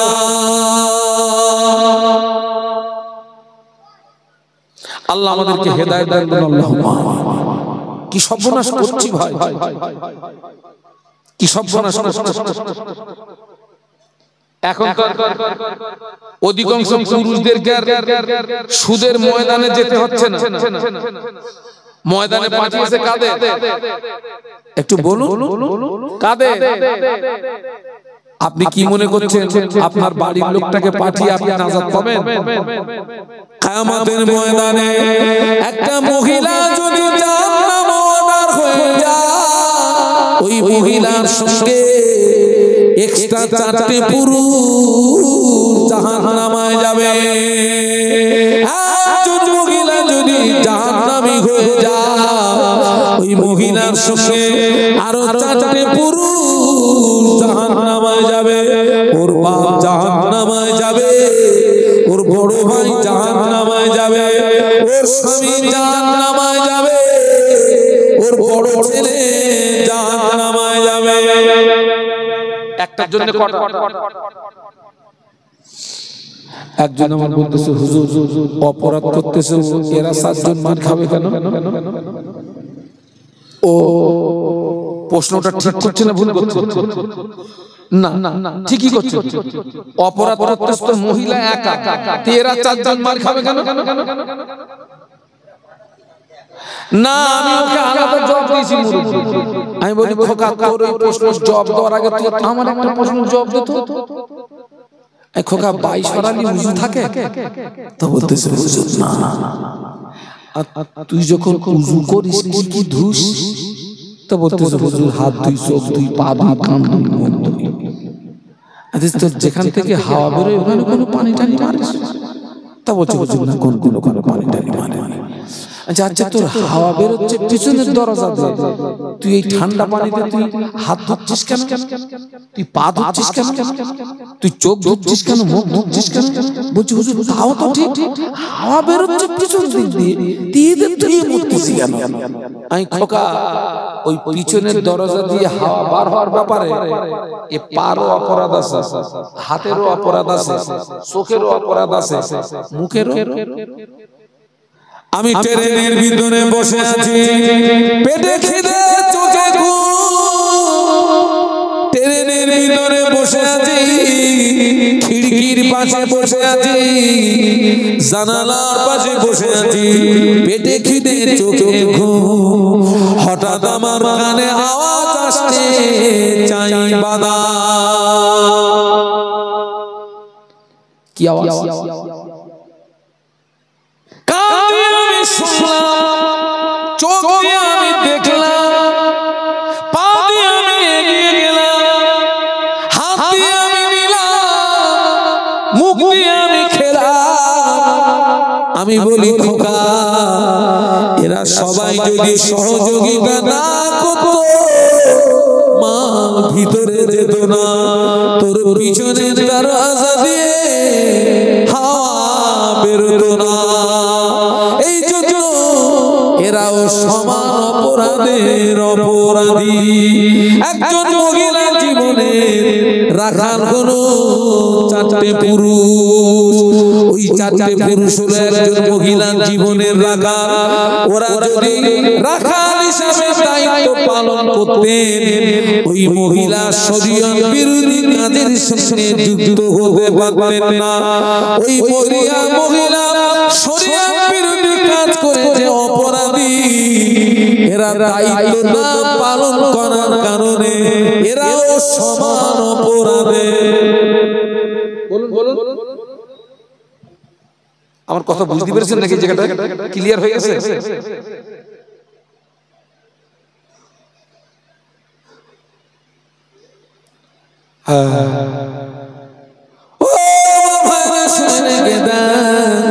এখন চারটে জায়গা মেয়েদের দখলে চলে গিয়েছে। এক নাম্বার অধিকাংশ মাহফিল মেয়েদের দখলে, অধিকাংশ বিয়ে বাড়ি মেয়েদের দখলে, অধিকাংশ পীরের মাজার মেয়েদের দখলে, অধিকাংশ মরা বাড়ি মেয়েদের দখলে। ঠিক বলছি না ভুল বলেছি? কটা বলেছি? খোকা ঠিক বলবো, আমি ভুল বলবো? চারটে জায়গা, অধিকাংশ মাহফিল, অধিকাংশ বিয়ে বাড়ি, অধিকাংশ পীরের মাজার, অধিকাংশ মৃত্যু বাড়ি। বলেন তো এখন অধিকাংশ মরা বাড়ি পুরুষ বেশি না নারী বেশি? আচ্ছা ওরা কি জানাজা পড়ে? তা কি কামাই ধুল দিয়েছে? খেতে আমি অনেক জায়গায় বলেছি সব মরা বাড়ি যাওয়া যাবে না। কবর থেকে কাঁদতে মৃত্যু ব্যক্তির বাড়ি হাসি আসে না। মরা মানুষকে দেখলে কবরের কথা মনে পড়ে, হাসরের কথা মনে পড়ে, মিজানের কথা মনে পড়ে, সিরাতের কথা মনে পড়ে। আর এখন অধিকাংশ মৃত্যু বাড়ি দেখছি জানো পক্ষান্তরে ওটা বিয়ে বাড়ি। বিয়ে বাড়িতে যেরকম আনন্দ হয়, অধিকাংশ মৃত্যু বাড়িও এরকম আনন্দ হয়। ওই জন্য আমি বলেছি সব মরা বাড়ি যাওয়া যাবে না। যেখানে ডিস্টার্ব দেখবেন সরাসরি জানাজার ময়দানে যাবে, জানাজার ময়দানে গিয়ে জানাজা নামাজ পড়বেন, জানাজা নামাজ পড়ে বাগান দিয়ে বাড়ি যাবে, মরা বাড়ি যাবে না।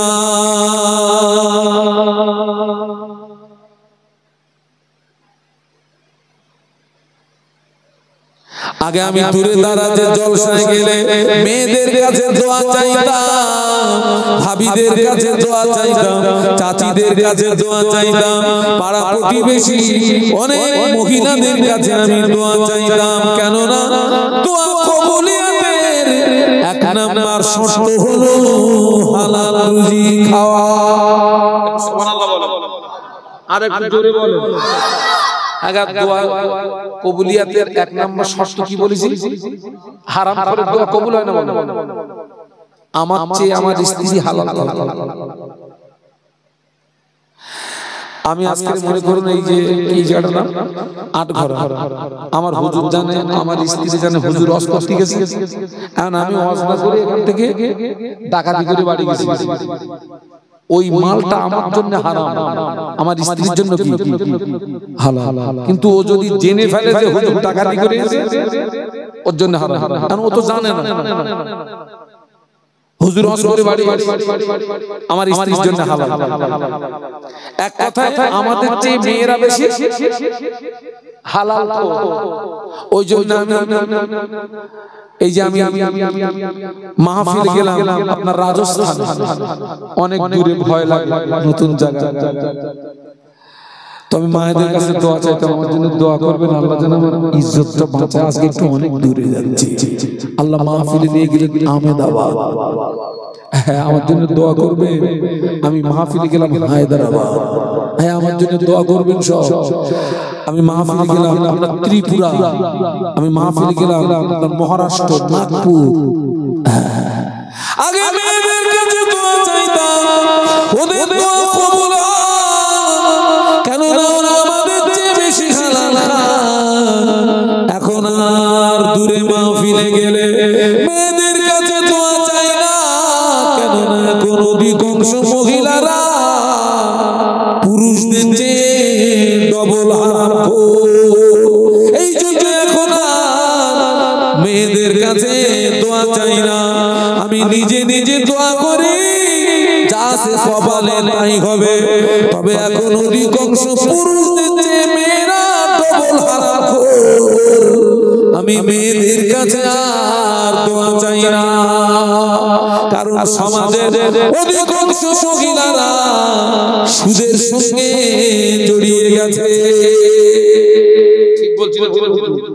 স্বামী নামাজ পড়ে, ভাত খাচ্ছ, রান্না কার হাতে রান্না খাচ্ছ, পাকা সুদ করে হাতে রান্না খাচ্ছ, তোমার নামাজ ঠিক হচ্ছে তো? ইবাদত ঠিক হচ্ছে?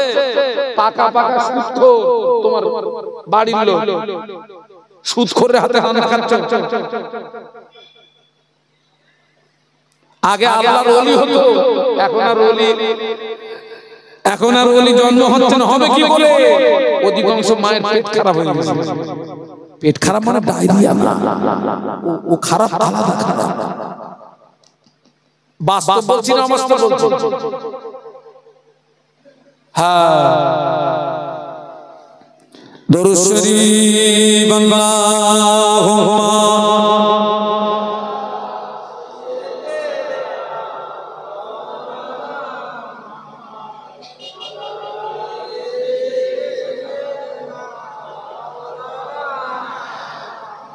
এতগুলো মানুষ দরুদ শরীফ পড়ছে, দরুদের কোনো জজবা নেই কেন? জোরে জোরে পড়ি না, আল্লাহুম্মা সাল্লি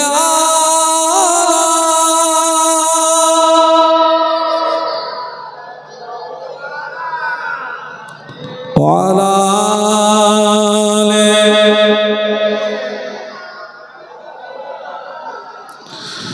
মুঝে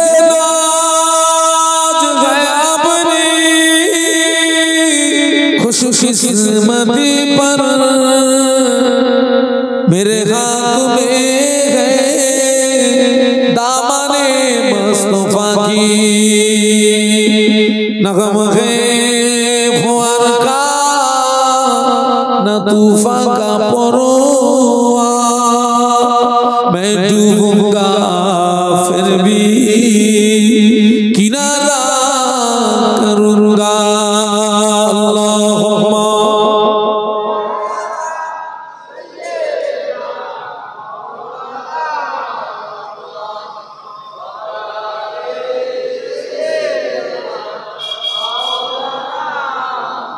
বাবা অথবা এই মাহফিলটাকে শেষ মাহফিল মনে করুন।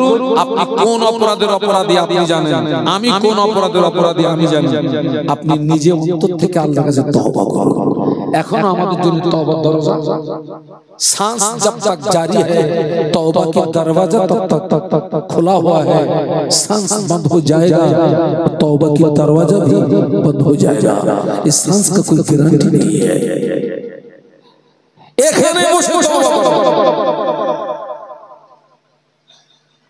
ওমানের মতো কাট্টা কাফেরকে যদি আল্লাহ ক্ষমার দৃষ্টিতে দেখতে পারেন, আমাদের জন্য ক্ষমা আছে। সুবহানাল্লাহ। বান্দার গুনাহ যদি হয় আসমান পর্যন্ত আল্লাহ পাকের ক্ষমা আরশে আজিজ পর্যন্ত। একটু বলুন সুবহানাল্লাহ। সেই আল্লাহ আজও আছে না নেই? যারা এখনো নামাজ থেকে দূরে, ইবাদত থেকে দূরে, আমল থেকে দূরে, তওবা করুন, ফিরে আসুন, কাঁদুন, আল্লাহ মাফ করে দেবে। মায়েদেরকে বলছি, মায়েরা সমিতি থেকে নাম বাদ দেন, গুরুগুলো থেকে নাম বাদ দিয়ে দেন। আপনি যে সুদের টাকাগুলো এনে সবাইকে দিচ্ছেন, আযাবের ভাগ সব নেবে তো? কথা বলেন। আলহামদুলিল্লাহ। আমি বিদায় নেব, ছোট্ট একটা কথা বলি। আমার কাছে একটা কিতাব আছে, মুজাদ্দিদুজ জামানের প্রধান খলিফা আল্লামা রুহুল আমিন রাহমাতুল্লাহ আলাইহি লিখিত নামাজ শিক্ষা। আপনি কি করে ফরজ গোসল করবেন, ওযু করবেন, নামাজ পড়বেন, সব পাবেন বাংলায় লেখা। ওর প্রিন্ট আছে 70 টাকা, আমি ওটা 50 টাকা করে বিক্রি করি। পারলে আপনারা নেবেন, আমার সাথী ভাইরা যাচ্ছে। আলহামদুলিল্লাহ। আমি এই পর্যন্ত সমাপ্ত করতে চাচ্ছি। আমাদের আজকের মাহফিলের যিনি মূল আকর্ষণ, হুজুর কিবলা, তিনি আপনাদের মাঝে, আমাদের মাঝে আসছেন, তিনি আসছেন। জি, আমি প্রত্যেককে অনুরোধ করছি, আপনারা একটু পড়ুন। এখনো অনেকে ফরজ গোসলের নিয়ম জানেন না। উযু কি করে করতে হয় জানেন? মায়েদের অনেক গোপন মাসলা মাসাইল আছে, গোপন মাসলা মাসাইল অনেক মায়েরা জানে। তাকবীর দেন, নারায়ে তাকবীর, জোরে বলুন নারায়ে তাকবীর। আওলাদে মুজাদ্দিদুজ জামান।